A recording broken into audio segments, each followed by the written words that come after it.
Same same dress পরতে কার না ভালো লাগে। আর আমি আমার বোন সবসময় একটু সেম ড্রেস সেম জুতো এইসব পরার একটু চেষ্টা করি। যাই হোক, যখনই অনলাইন শপিং করি সেম ড্রেস পরি। আর এই দেখো আমাদের ড্রিম হাউস। আর আমরা এখন স্কুটি নিয়ে একটু বেরোবো, তাই মা ভীষণ টেনশন করে, আর টেনশন হওয়াটা স্বাভাবিক। তো যাই হোক, এখন বেরিয়ে পড়লাম স্কুটি নিয়ে। আর ওই দেখো আমরা পৌঁছে যাচ্ছি কোথায়, তোমরা কিন্তু দেখতে থাকো পুরো ব্লগটা।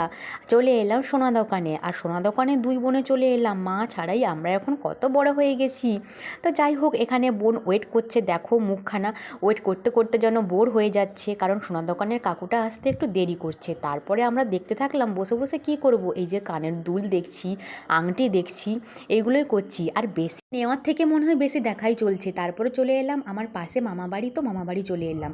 তারপরে চলে এলাম আমার শ্বশুর বাড়িতে, কারণ আমার বাড়িতে ওখানে কাজ চলছিল, আমাদের রুমটা ফিটিংস করা হচ্ছিল, তো বোন দেখেনি, ওই জন্য চলে এলাম দুজনে দেখতে। তো চলো এবার আমাদের বাড়ি যাওয়া যাক, টাটা।